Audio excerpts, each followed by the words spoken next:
sommes avec M. Harry Ngon Olympio, directeur général de la société civile immobilière CUFO. Avec lui, nous allons aborder la problématique du logement. Et certainement, beaucoup d'entre vous ont dû suivre nos récentes productions sur la même problématique et avec lui, où il a fait une présentation succincte sur l'immense projet qu'il se propose de réaliser à Okolassi sur la Nationale 1 à une trentaine de kilomètres de Libreville. Alors, Monsieur Olympio, expliquez l'impact politique, économique, social et culturel de ce projet que vous êtes en train de réaliser.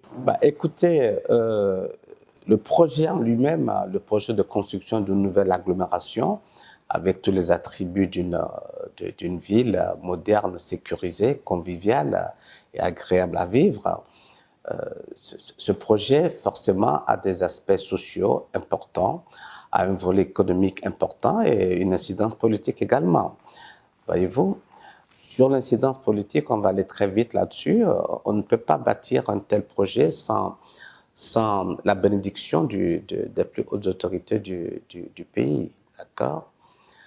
Maintenant, sur le plan social, nous avons l'ambition d'offrir à nos concitoyens, aux Gabonais, des logements décents de plusieurs catégories, depuis le studio, donc le logement de type F1 jusqu'au logement de type F5 avec 4 chambres, etc.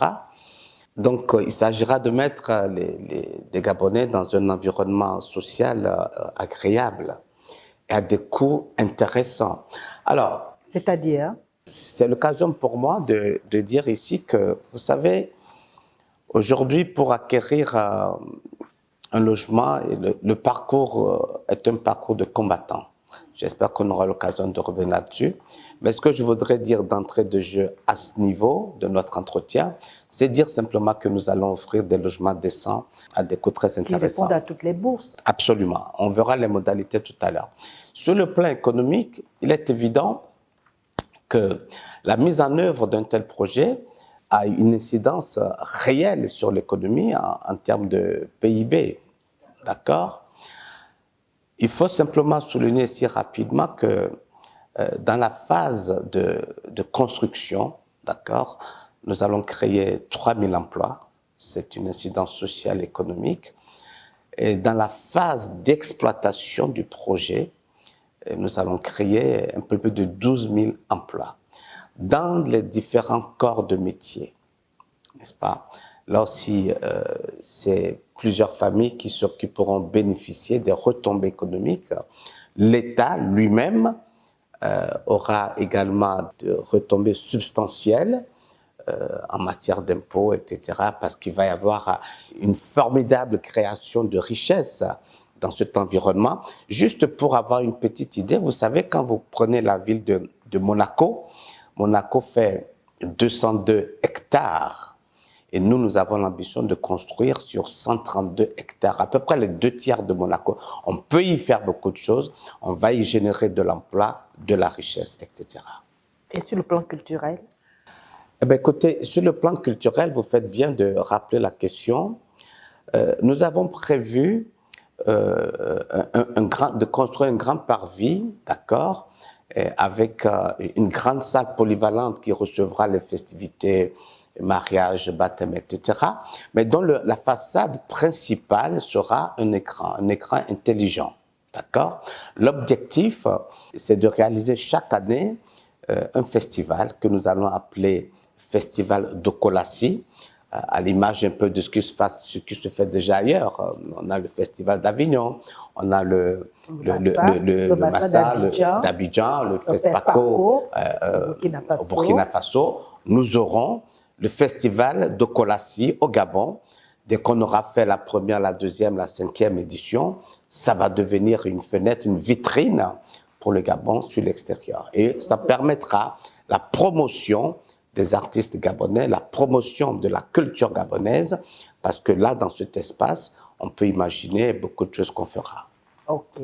Bon, alors, puisque nous sommes en plein dans le sujet, eh bien, il y a une précision qu'il serait important de faire ici. Vous savez, lors de la diffusion du magazine de présentation de ce projet, l'allusion a été faite à la destruction des mangroves.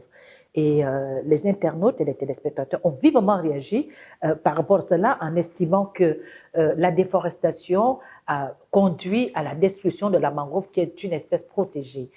Est-ce que vous pouvez effectivement repréciser ici pour dire que si effectivement il y a eu de la mangrove qui a subi de la destruction ou alors, bon. Ben, écoutez, vous me donnez l'occasion de préciser un certain nombre de choses. La mangrove, on la trouve généralement le long des bras de mer. Mais vous savez, le site que nous avons, le site qui nous appartient aujourd'hui, est un site qui était à l'origine une forêt secondaire. D'accord ? Nous n'avions pas et nous n'avons pas de mangrove sur le site. Notre ingénieur en chef en a parlé dernièrement, mais en fait, ce qu'il disait, il faut que les gens le comprennent bien, il disait que quand on ouvre le sol, d'accord, c'est à ce moment-là qu'on découvre un certain nombre de choses. En l'occurrence, on a pu découvrir une terre, d'accord, qui avait la consistance de celle qu'on retrouve là où il y a des mangroves, simplement pour montrer les difficultés techniques que nous avons rencontrées sur le terrain. Ceci étant, que ce soit clair, il n'y a pas eu de destruction de mangroves. En revanche, je saisis l'occasion pour dire oui, il y a eu déforestation. C'est un problème récurrent. Aujourd'hui, quand vous allez aux États-Unis, on continue de déforester. Pourquoi? Les Américains ont besoin d'espace pour se loger parce que la démographie grimpe. Au Gabon, nous aussi, nous avons besoin d'espace pour nous loger. Libreville est saturée. Libreville est saturée. La zone nord de Libreville est saturée. On a besoin de nouveaux espaces. Ceci étant, il faut savoir que dans une ville, on ne garde pas les arbres de forêt pour des questions de sécurité. Les arbres de forêt peuvent avoir 200 ans, 300 ans, et puis un matin, ça peut s'écrouler. Un arbre est d'abord une substance vivante, donc il peut mourir, première chose.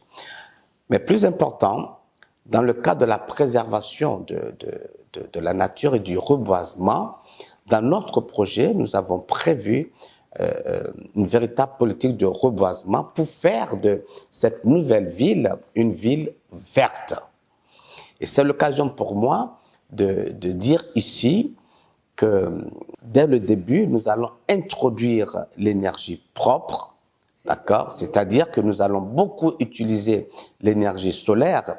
Et d'ailleurs, tous les plans qui sont déjà faits, au passage, tous les plans des bâtiments, les écoles, la polyclinique, etc., sont conçus pour recevoir des panneaux solaires. Là aussi, il y a une forte intention de préserver l'environnement, d'accord ? Sans oublier qu'à l'intérieur de cette jolie ville, j'en souris parce que je rêve de ça, à l'intérieur de cette jolie ville, de cette belle ville, nous avons prévu, en termes de circulation, de transport des riverains, nous avons prévu des bus électriques. Vous voyez qu'il y a un gros effort qui est fait dans le sens de préserver l'environnement. Et justement, par rapport au secteur des transports, les internautes se demandaient, mais est-ce qu'il a prévu des routes? Est-ce qu'il a prévu des routes? Comment la connexion va se faire entre la ville créée en pleine brousse et la Nationale 1 et Libreville? Ça, c'est une question quand même assez importante. Oui, c'est une question importante. Je dois simplement dire à ce sujet qu'en ce moment même, nous avons fini les discussions, nous sommes en travaux avec le ministère de tutelle. Et oui, en effet, il y a une bretelle qui est prévue, qui partira de la nationale jusque sur le site. Ce sera une bretelle 2 fois 2 voies, d'une envergure d'environ 26 mètres, 22-26 mètres, en tout cas une vingtaine de mètres. C'est déjà assez important costaud, hein, pour faciliter la fluidité de la circulation. Mais ce n'est pas fini puisque vous me parlez des routes. À l'intérieur de la cité, donc de la ville, il y aura également des routes et toutes les routes riveraines seront à sens unique. Un peu comme en Allemagne, voilà, c'est pour des questions de sécurité. Voilà. Alors justement, vous embrasez sur la sécurité. Comment vous entendez gérer la sécurité et le problème aussi des ordures, des déchets? Comment vous allez gérer cela? Parce que généralement, les deux sont rangés dans la même catégorie, hein. C'est des problèmes de sécurité, de santé publique aussi. Voilà, on peut le formuler ainsi. Écoutez, a priori, la sécurité n'est pas de notre ressort. Nous sommes une société privée. Nous ne pouvons pas nous substituer aux autorités pour assurer la sécurité dans une agglomération donnée. Et qu'est-ce que vous avez prévu? Cependant, si nous avons l'autorisation et l'accord des autorités, j'insiste là-dessus, en ce moment-là, oui, nous allons investir pour mettre en place des dispositifs de sécurité, par exemple des caméras qui seront très dissuasives, de sorte que dans cette ville, il n'y aura pas de voleurs. Et même si vous jetez un papier au sol, on vous retrouve. On viendra vous sonner à votre porte, madame, monsieur, vous avez oublié, venez chercher. C'est une question d'éducation. Nous voulons une ville propre, d'accord? Et les Gabonais sont capables de cela dès lors qu'on leur donne les outils. Maintenant, en ce qui concerne le traitement des déchets, oui, là aussi, en principe, c'est la municipalité de Ntoum qui devrait en avoir la responsabilité. Bon, ceci étant, nous connaissons un peu nos réalités. Donc là aussi, nous allons investir, n'est-ce pas, dans la mise en place des structures de collecte des déchets et de dépôt des déchets, etc. Des structures qui seront mises à disposition de la municipalité, voyez-vous. Mais tous ces investissements, soyez rassurés, sont inclus déjà dans l'étude financière, pas de souci. Tout à l'heure, vous parliez des impôts, ce qui m'amène à parler de l'administration et des entreprises. Est-ce que dans votre ville-là, des espaces sont réservés au service de l'administration, aux entreprises? Comment vous avez conçu la chose? Ben écoutez, on ne peut pas objectivement organiser un plan d'aménagement d'une agglomération sans prévoir les espaces qui reçoivent les services de l'État. En effet, nous avons prévu tout cela et les différents services de l'État auront leur emplacement et l'État pourra s'y loger pour apporter les services nécessaires aux populations, que ce soit les impôts, que ce soit la CNAMGS, que ce soit X ou Y, le trésor public, etc. Oui, tout est prévu, l'annexe d'une mairie est prévue. Nous allons construire tout cela et l'État n'aura qu'à venir s'installer et travailler. Vous allez construire aussi des hôtels, des centres commerciaux ou des centres commerciaux. Qu'est-ce que vous allez faire? Écoutez, il se fait que... c'est ça une ville moderne, hein? Oui, bien sûr, bien sûr. Les attributs d'une ville moderne, tels que vous le caressez dans votre rêve. Voilà. C'est ça. Voilà. Oui, nous avons prévu, madame, un hôtel et c'est d'autant plus heureux que le site que nous avons aujourd'hui, on se rend compte qu'il n'est pas très loin du prochain aéroport international. Nous sommes à environ une dizaine de kilomètres, c'est vraiment à côté. Oui, un hôtel 5 étoiles est prévu. Nous sommes en discussion avec quelques opérateurs spécialisés parce que faire un hôtel, ce n'est pas mon métier. Mais il y a des gens qui sont capables de construire l'hôtel, bien sûr. Vous savez, quand une randonnée à Libreville, très souvent les week-ends, vous faites découvrir qu'il y a un réel problème d'espace de loisirs. Et les gens s'ennuient à mourir. Les enfants n'en parlent plus. Dans votre ville-là, est-ce qu'on peut rêver de ça? Ben écoutez, avant de commencer le rêve, je voudrais quand même finir parce que vous avez également parlé de centre commercial. Oui, il y a un espace prévu pour recevoir un centre commercial. Nous ne parlons pas d'hypermarché, nous parlons d'un véritable centre commercial. Vous savez, moi, quand j'étais au collège, le président Bongo nous avait construit au centre-ville. La rénovation, vous Voilà, voulez c'est parler de ça. ça, Voilà, d'accord. c'était un espace commercial important avec des escalators, etc. Malheureusement, on n'en a plus. Nous avons l'ambition de reprendre ce genre d'investissement avec des partenaires pour offrir aux Gabonais un véritable mall. Voilà. Ceci dit, pour revenir à votre question, parlant d'espace vert, oui, là aussi, je me projette dans le passé pour rappeler que, Des jardins publics, voilà, quand des bancs on publics. était au lycée, Ouais. effectivement, nous avions à l'époque ce qu'on appelait les jardins de la pairie. On allait s'y promener, on était jeunes, etc. Aujourd'hui, on n'a plus rien de ce genre dans notre pays. Aussi, dans notre projet, sur le plan de l'aménagement spatial, nous avons prévu un parc de promenade qui sera gratuit, ouvert à tout public. On peut y aller en famille, se promener. Voilà, c'est un espace vert. Mais à côté de ça, nous avons prévu aussi un parc d'attractions, n'est-ce pas, qui vient répondre aux besoins que vous avez soulevés. Parce qu'en fait, vous dites, en substance, les week-ends, les vacances scolaires, nous avons tous, parents que nous sommes, nos enfants sur les bras, sans savoir vraiment quoi en faire. Alors, on met à disposition de nos enfants, des jeunes et des moins jeunes, un espace récréatif, un mini Disneyland avec des jeux d'attraction, etc., etc. Paradisiaque, quoi.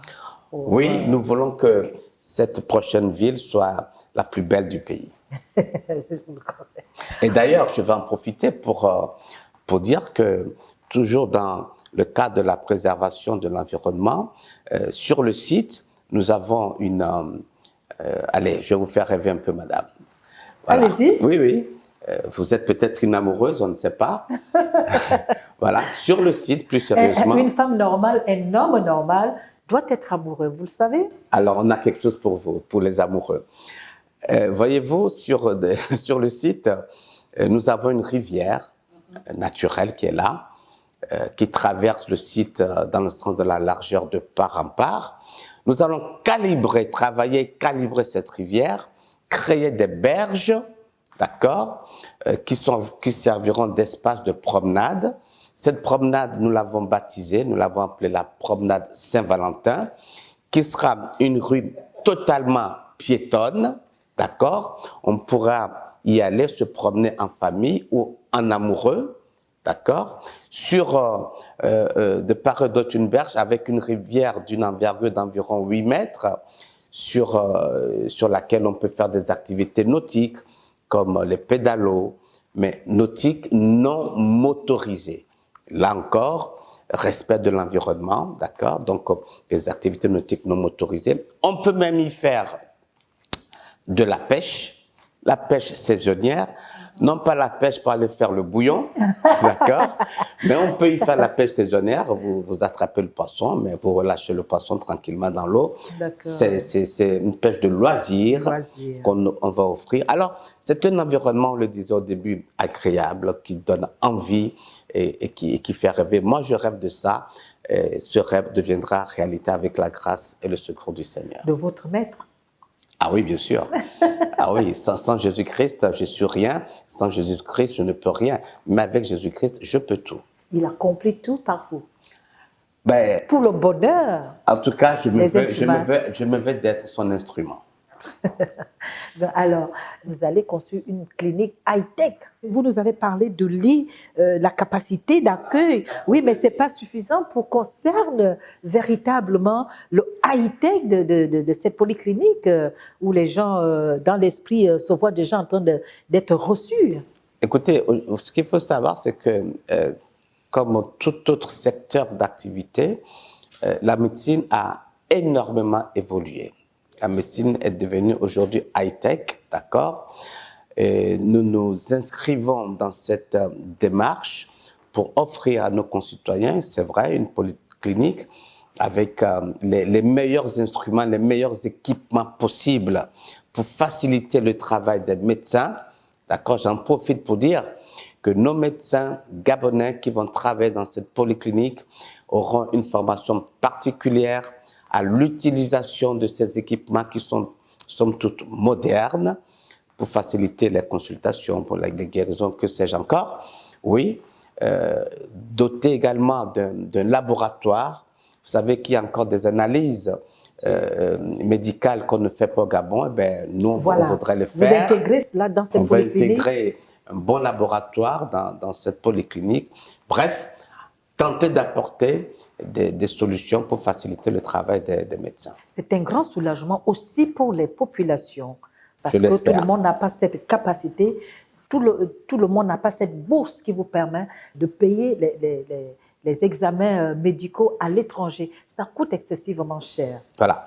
Donc, vous avez également parlé de cimetières, mais avant d'aborder ce côté-là, il faut souligner que l'intégration d'une polyclinique dans le projet vient répondre à un besoin réel. Okay? Les autorités publiques font de gros efforts. Nous avons l'hôpital militaire de Mélène, nous avons l'hôpital militaire d'Angondje, l'hôpital de Vendo, l'hôpital mère et enfant de Jeanneboré, je crois à l'initiative de la Première Dame, bravo. Mais ça ne suffit pas. Ça ne suffit pas parce que les besoins sont énormes. Aussi, l'intégration de cette polyclinique vient pour répondre en partie à ce besoin. Maintenant, pour les cimetières, oui, là aussi, nous avons intégré ce cimetière parce que quand on jette un coup d'œil autour de nous, nous avons un gros problème sociétal. C'est-à-dire que nos cimetières sont saturés également.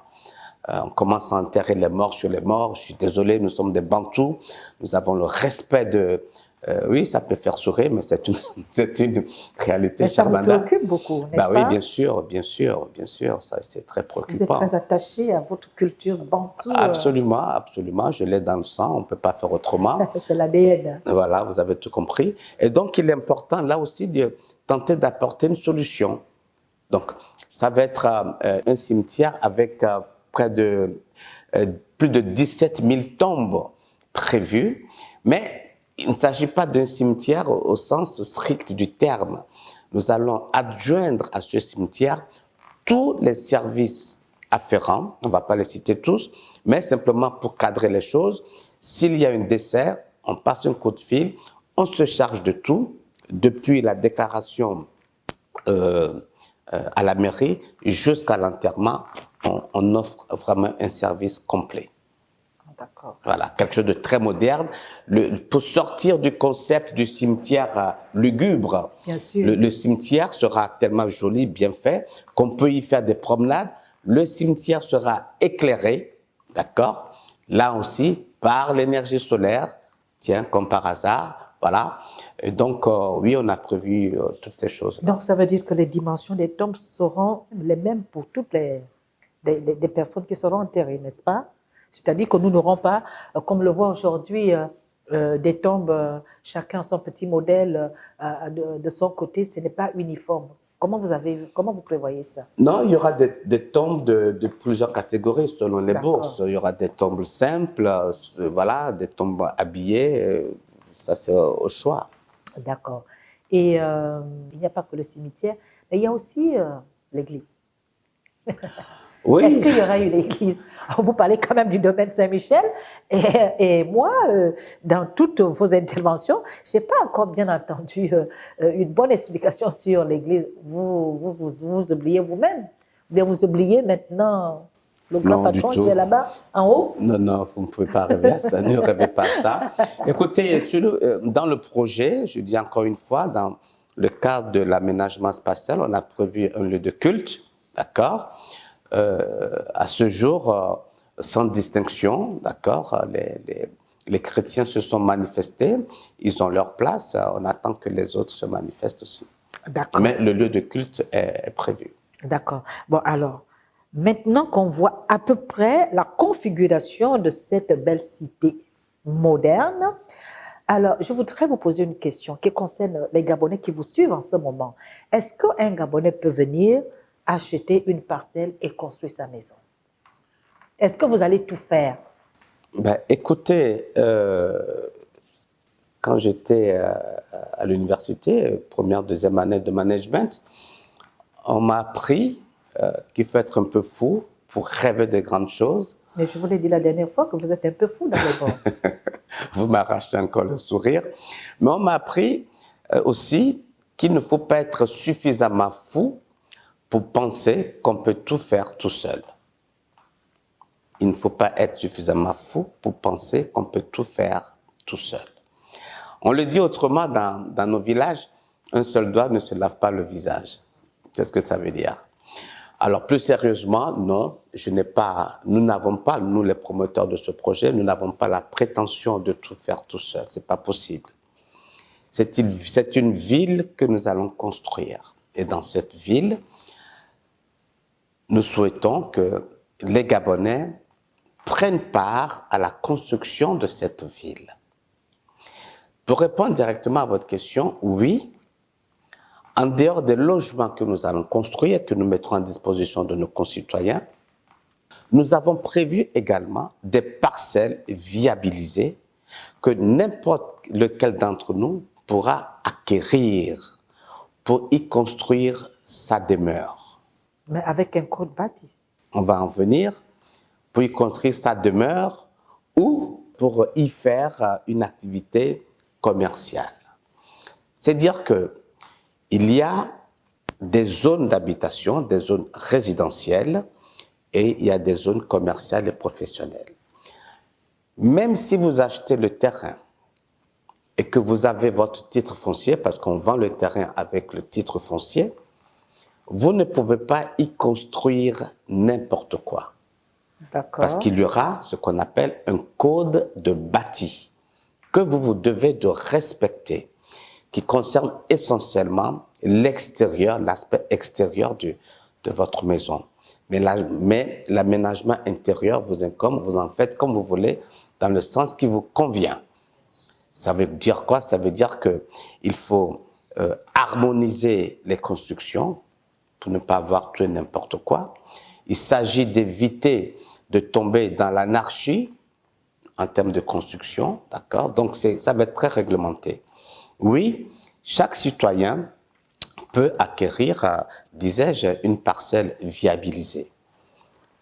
Voilà. Donc, c'est le moment de dire également que nous sommes ouverts à travailler avec les autres opérateurs économiques.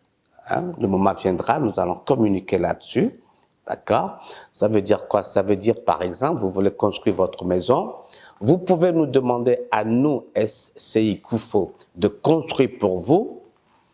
Vous pouvez construire vous-même dès lors que vous respectez le code de bâti. Vous pouvez aussi donner la construction à une autre entreprise qui nous est affiliée. Voyez-vous? Parce que les entreprises qui vont travailler, les entreprises gabonaises qui vont travailler sur le chantier, nous voulons que ce soit des gens compétents qui vont faire du bon travail, voilà. Et donc, vous mettez accent sur les PME gabonaises pour vous accompagner. Absolument. Je vous dis que le moment viendra, nous allons communiquer là-dessus, mais nous ouvrons la porte d'ores et déjà aux PME. Ça va être, il faut créer l'émulation. Tous les Gabonais peuvent travailler. Nous disons que on va créer environ 3000 emplois dans la phase de construction. Et bien voilà. Priorité à la main-d'œuvre nationale. Absolument. Et c'est l'occasion pour moi de dire ici que, sans fausse modestie, que c'est la première fois, il faut le souligner, l'histoire va l'écrire, c'est la première fois à ce stade du projet, nous pouvons mettre à disposition 60 hectares environ, ça fait environ 600 000 mètres carrés de terrain, de parcelles aménagées, de parcelles pour recevoir des Gabonais. Avec des titres fonciers. Avec des titres fonciers. Sur le même site, c'est la première fois qu'une entreprise locale, des individus, voilà, comme nous, voilà, c'est ça. C'est une première. Oui, c'est une première, mais il y a une autre question très importante pour nos enfants. Il s'agit de l'école. Cette ville va accueillir près de 45 000 familles, je crois, c'est ce que vous disiez. 45 000 personnes. 45 000 personnes. Donc, il y aura beaucoup de bébés, de garçons, de filles, bon, etc. Qu'est-ce que vous prévoyez pour eux? On a tout prévu à ce niveau-là. Parce que nous avons abordé cette question très oui, nous avons vraiment tout prévu, de la maternelle jusqu'en classe terminale, pour la première phase du projet. Dans la deuxième phase, nous avons l'ambition de construire même une université avec le système de double, voire triple diplomation. Donc vraiment, tout est pensé à ce niveau, vous pouvez dormir tranquille. D'accord. OK. On voudrait juste ajouter que ce projet est totalement un projet privé. C'est le secteur privé qui est à l'œuvre ici.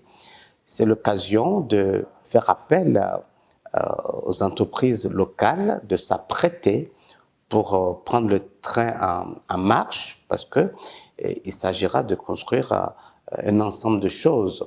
Mais il est bon pour l'esprit de nos concitoyens de marquer le côté privé de ce projet. Ce n'est pas un projet de l'État. Vous savez, les Gabonais, à juste titre d'ailleurs, sont meurtris de ce que plusieurs projets immobiliers n'ont pas abouti. Je ne rentre pas aujourd'hui dans le questionnement de savoir pourquoi, on fait le constat. Je voudrais rassurer mes concitoyens en disant que, voyez-vous, habituellement, pour acquérir une maison, on demande aux gens de faire un apport de 20% ou de 30%. Ce ne serait pas le cas avec la SCI Kufo.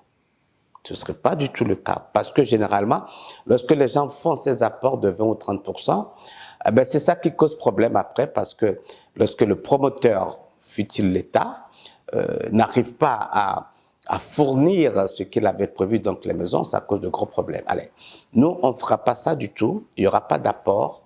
Qu'est-ce que vous ferez? Si vous voulez acquérir un logement, vous savez, la situation est très simple. On va d'abord décrire la chose. Aujourd'hui, vous êtes fonctionnaire, vous êtes salarié, vous voulez construire ou acheter un logement. Mais dans l'immédiat, vous êtes locataire. Vous vous adressez, si vous n'avez pas l'argent vous-même, vous vous adressez à une banque qui vous fait un crédit pour construire votre maison. Mais lorsque la banque vous fait le crédit, dès l'instant où vous avez le crédit, vous commencez à rembourser le crédit tous les mois, selon les termes que vous avez négociés avec la banque. Mais parallèlement à ce remboursement, vous continuez à payer votre loyer dans la mesure où vous êtes toujours dans votre demeure. Au final, vous vous retrouvez avec un budget logement plus élevé, beaucoup plus, puisque vous remboursez et en même temps vous continuez à payer votre logement. Ce qui fait que dans bien des cas, bien souvent, la personne est asphyxiée financièrement. Voilà, elle n'arrive plus à faire ci ou ça, et son projet de construction commence à prendre de l'eau, voire s'arrête. Nous avons pensé à toutes ces choses-là, et nous avons tenté, et nous apportons une solution. Le jour où vous achetez ou vous allez acquérir un logement auprès de la SCI Kufo, vous commencerez à payer votre loyer quand vous intégrez le logement. Ça veut dire en termes clairs que nous allons construire pour vous et vous commencez à rembourser ou à payer quand vous rentrez dans votre maison. Ça veut dire quoi? On va aller un peu plus loin parce que nous avons au début évoqué l'aspect social du projet. Aujourd'hui, si vous dépensez 200 000 francs pour votre loyer, nous avons mis un mécanisme financier en place de telle sorte que lorsque vous demandez à acheter un logement, on vous le fera. Si vous avez du cash, tant mieux, on prend tout de suite. Sinon, on mettra en place pour vous un dispositif qui fera en sorte que vous allez continuer à payer 200 000 francs, votre loyer actuel. Quelqu'un d'autre paiera 500 000 francs si c'est son loyer actuel. La seule différence, c'est que vous qui payez 200 000 francs, vous allez payer plus longtemps dans la durée le loyer ou le remboursement. C'est un aspect social important qui permet précisément d'apporter notre contribution à la vision du chef de l'État qui veut qu'une politique d'accès au logement social soit mise en place et facilitée. C'est extrêmement important. Et nous en profitons pour dire à nos concitoyens, parce qu'il y a toujours des petits malins, si quelqu'un vient vous voir pour vous dire que ah non, la maison de SCI Kufo, il faut faire un apport, c'est faux. Il n'y a pas d'apport à faire. Vous commencez à payer quand vous intégrez les lieux de votre logement. Parce qu'il y a une dimension sociale importante. De la même façon, si vous voulez acheter une parcelle, okay, ce n'est pas la peine, excusez-moi de le dire, mais je reçois des coups de fil, des gens qui veulent acheter tout de suite. Je dis non, gardez votre argent, attendez. Lorsque les parcelles seront prêtes, d'ici à quelques mois, on communiquera là-dessus et en ce moment-là, vous pouvez acheter vos parcelles avec un titre foncier. Pour l'instant, gardez votre argent, laissez-nous le temps de travailler, de finir le travail que nous faisons actuellement, la préparation des terrains, etc. Dès que c'est prêt, vous serez les premiers informés. Et là, en ce moment, vous savez ce que vous achetez et tout le monde est content. Monsieur Olympio, merci beaucoup pour toutes ces informations, toutes ces précisions d'ailleurs de tel parce que les internautes et les téléspectateurs qui vous ont suivi la dernière fois sont revenus dans leur interrogation sur ces aspects et fort heureusement, vous donnez des précisions qu'ils attendaient.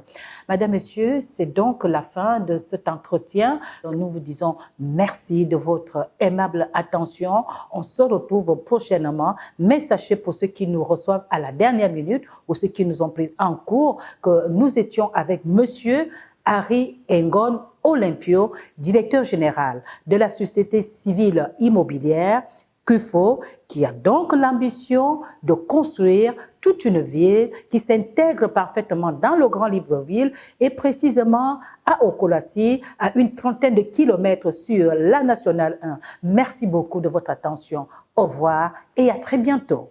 Merci, madame.